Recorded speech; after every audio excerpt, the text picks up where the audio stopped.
हरिर्नाम हरिर्नामैव केवलम कलौ नस्तेव गतिरन्यथा। श्री श्री गुरवे नमः। प्रेम भक्ति प्रदातारं आनंदानंद वर्धनम स्वर्णमयी सुतं वंदे जोगमाया मनोहरम विजय वल्लभां देवीं विजयानंद वर्धिनीं सदानंदमयीं साध्यं जोगमायां नमाम्यहम्। गुरुर्ब्रह्मा गुरुर्विष्णु गुरुर्देव महेश्वर गुरुरेव परं ब्रह्म तस्मै श्री गुरवे नमः। ভক্তিভাজন শ্রী জগৎবন্ধু মৈত্র মহাশয় রচিত শ্রী শ্রী গোসাইজির জীবনী প্রভুপাদ বিজয় কৃষ্ণ গোস্বামী গ্রন্থ হতে পাঠ। আজ আমরা গ্রন্থটির ষষ্ঠ পরিচ্ছেদ টোলে অধ্যয়ন আস্বাদন করিব। পাঠশালার শিক্ষা সমাপ্ত হইলে প্রভুপাদ বিজয়কৃষ্ণ টোলে প্রবিষ্ট হইলেন। সেই সময় শান্তিপুরে গোবিন্দচন্দ্র ভট্টাচার্য মহাশয়ের এক টোল ছিল। বিজয়কৃষ্ণ সেই টোলে প্রবেশ করিয়া মুগ্ধবোধ ব্যাকরণ পড়িতে আরম্ভ করিলেন। পূর্বেই বলিয়াছি, তাহার অসাধারণ প্রতিভা ও অদ্ভুত স্মরণশক্তি ছিল। তিনি তাহার প্রভাবে 1 বৎসরের মধ্যে দুরূহ মুগ্ধবোধ ব্যাকরণ শেষ করিলেন। অনন্তর তিনি সাহিত্য অধ্যয়নে প্রবৃত্ত হইলেন। একদিন তাহারা টোলে বসিয়া পড়িতেছেন, এমন সময় একজন ব্রাহ্মণ সেখানে আসিলেন। তাহার যোগিনী সিদ্ধি ছিল, এ কথা সকলেই জানিতেন। টোলের ছাত্রেরা ইহার কাছে কিছু খাদ্যদ্রব্য চাইলেন। ব্রাহ্মণ প্রথমে তাহাদের কথা হাসিয়া উড়াইয়া দিলেন। পরে বালকদের হাত এড়াইতে না পারিয়া জিজ্ঞাসা করিলেন, তোমরা কি খাইবে? ছাত্রগণ বলিলেন, আমরা গরম ক্ষীর, রসগোল্লা ও পাকা কাঁঠাল খাইব। বালকগণের কথা শুনিয়া ব্রাহ্মণ উত্তরীয় বস্ত্র গায়ে দিয়া কিছু কাল জপ করিলেন। পরে কাপড়ের ভিতর হইতে ক্ষীর, রসগোল্লা ও পাকা কাঁঠাল বাহির করিয়া দিলেন। ছাত্রগণ সানন্দে তা ভোজন করিয়া মুখ শুদ্ধি চাইলেন। ব্রাহ্মণ বলিলেন, কি মুখ শুদ্ধি চাও? ছাত্রগণ বলিলেন, পত্র সহিত ছোট এলাচি। ব্রাহ্মণ পূর্ববৎ কিছুকাল জপ করিয়া বস্ত্রের ভিতর হইতে পত্র সহিত এলাচি বাহির করিয়া দিলেন। সকলে মুখ শুদ্ধি করিলেন।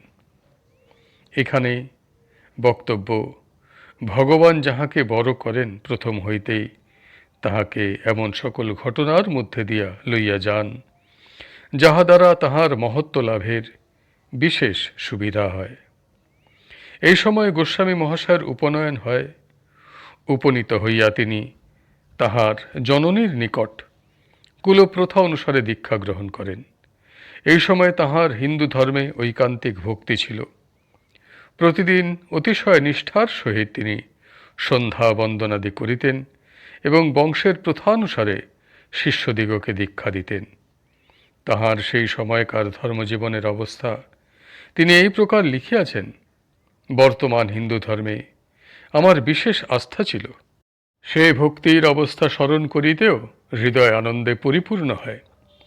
হিন্দু ধর্মে পূর্ণ বিশ্বাসী ব্যক্তির যে যে লক্ষণ থাকা উচিত তাহা সমস্তই আমাতে বর্তমান ছিল। দেশের স্ত্রী পুরুষ সকলেই আমাকে অন্তরের সহিত প্রীতি করিতেন। বিজয়কৃষ্ণ চিরদিনই সুনীতিপরায়ণ ও পরদুঃখ কাতর ছিলেন। দুর্নীতিকে তিনি অতিশয় ঘৃণা করিতেন। অন্যের ক্লেশ দেখিলেও তাহার প্রাণ কাঁদিয়া উঠিত। পরের দুঃখ দেখিলে তিনি তাহা সহ্য করিতে পারিতেন না। প্রাণপণে দুঃখীর দুঃখ মোচনের জন্য চেষ্টা করিতেন।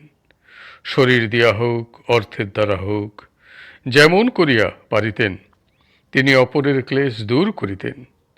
নিচে তাহার সুনীতিপ্রিয়তা ও পরদুঃখ কাতরতার 2টি কার্য বিবৃতি করিতেছি। তাহার সমবয়স্ক একজন বন্ধু কুসঙ্গে পড়িয়া কোনো দুর্নীতির কার্য করিয়াছিলেন। বিজয়কৃষ্ণ ইহা জানিতে পারিয়া তাহাকে অতিশয় তিরস্কার করেন। এই লোকটি প্রভুপাদকে যেমন ভালোবাসিতেন তেমনি তাহাকে শ্রদ্ধা ও ভয় করিতেন। বিজয়কৃষ্ণের তিরস্কার বাক্যে তাহার মনে অতিশয় আঘাত লাগিল। মনের দুঃখে তিনি দেশত্যাগী হইলেন। আমারই ভর্ৎসনায় বন্ধু দেশত্যাগী হইয়া চলিয়া গিয়াছে, এই কথা মনে করিয়া বিজয়কৃষ্ণের কোমল প্রাণে বড়ই আঘাত লাগিল। তিনি অনেক অনুসন্ধান করিলেন, কিন্তু কোথাও বন্ধুর খোঁজ পাইলেন না। ইহার অনেক বৎসর পর হঠাৎ সেই নিরুদ্দেশ বন্ধু সন্ন্যাসী বেশে বিজয়কৃষ্ণের সম্মুখে আসিয়া উপস্থিত হইলেন। বহুদিনের পর প্রিয় সৌহৃদকে দেখিয়া বিজয়কৃষ্ণ লাফাইয়া উঠিলেন এবং প্রেমবাহ বিস্তার করিয়া তাহাকে বুকে জড়াইয়া ধরিয়া বলিলেন, ভাই, তুমি আমার উপর রাগ করিয়া দেশত্যাগী হইয়াছিলে। আমি তোমার প্রাণে দারুণ ক্লেশ দিয়াছি, আমাকে ক্ষমা করো। তোমার নিরুদ্দেশ হইবার সংবাদ শুনিয়া আমার মনে যে কি ক্লেশ হইয়াছিল, তাহার তোমাকে কি বলিব। আমি বহু স্থানে তোমার সন্ধান করিয়াছি, কিন্তু পাই নাই। আজই তোমাকে পাইয়া আমার সকল ক্লেশ দূর হইল। এই বলিয়া তিনি বন্ধুর কাঁধে মাথা রাখিয়া অশ্রু ত্যাগ করিতে লাগিলেন। বিজয়কৃষ্ণের এই ভাব দেখিয়া তাহারও প্রাণ বিগলিত হইল, তাহারও চক্ষু হইতে জল পড়িতে লাগিল। পরে আত্মসংবরণ করিয়া তিনি বলিলেন, ভাই বিজয়, আমি তোমাকে ক্ষমা করিব কি? তুমিই আমাকে ক্ষমা করো। তোমার কাছে ক্ষমা চাইতে এবং কৃতজ্ঞতা জানাইতেই আমি এখানে আসিয়াছি। তুমি আমার যথার্থ হিতকারী বন্ধু।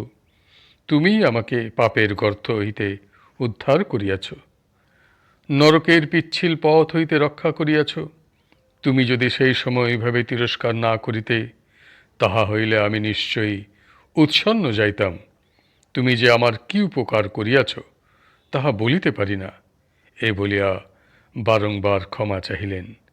কিছুদিন শান্তিপুরে থাকিয়া তিনি পুনরায় তীর্থ পর্যটনের জন্য বাহির হইলেন। রংপুর অঞ্চলে তাহাদের কতকগুলি গোয়ালা শিষ্য ছিল।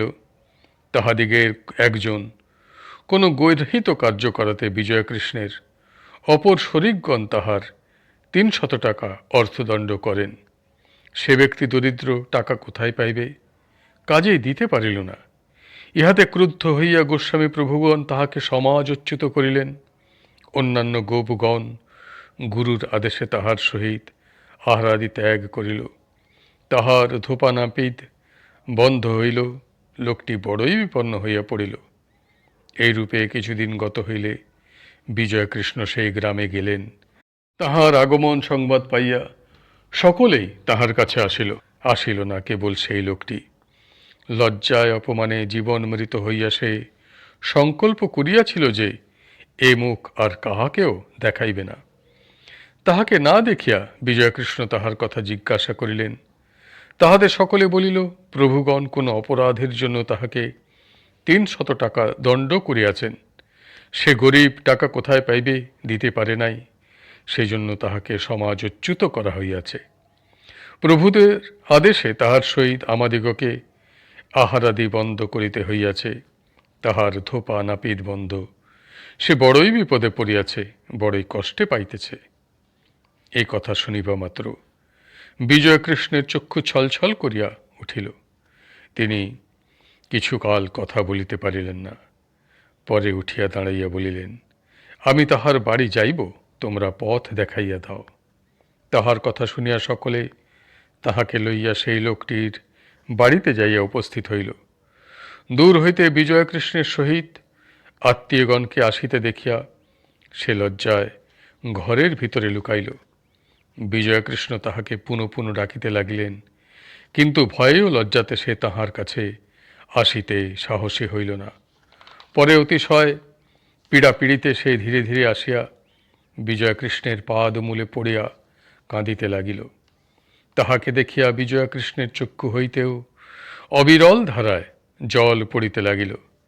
তিনি তাহাকে ধরিয়া তুলিলেন এবং মিষ্ট বাক্যে অভয় দিয়া বলিলেন, তোমার কোনো ভয় নাই, তোমাকে ১ পয়সাও দণ্ড দিতে হইবে না। এখনই তোমাকে সমাজে তুলিয়া লওয়া হইবে।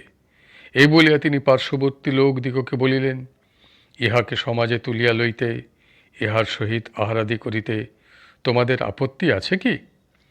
তাহারা বলিল, কিছুমাত্র নাই। প্রভুদের আদেশ লঙ্ঘন করিতে না পারিয়া ইহাকে সমাজচ্যুত করিতে আমরা বাধ্য হইয়াছি। এইরূপ করিয়া আমরা সুখী হই নাই। আপনি আদেশ করিলে আজই আমরা উহাকে সমাজে তুলিয়া লইব। তাহাদের কথা শুনিয়া বিজয়কৃষ্ণ অতিশয় তুষ্ট হইলেন। তখনই নাপিত আনাইয়া তাহার ক্ষৌর কার্য করানো হইল। সে স্নান করিয়া বিজয়কৃষ্ণকে প্রণাম করিল।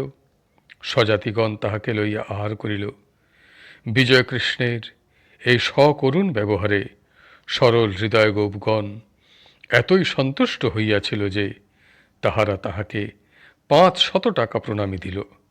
বিজয়কৃষ্ণ বাড়িতে আসিয়া সেই টাকা অন্য শরিকগণকে দিয়া বলিলেন, অর্থের জন্য আপনারা যে কার্য করিয়াছেন তাহা মনুষ্যোচিত হয় নাই।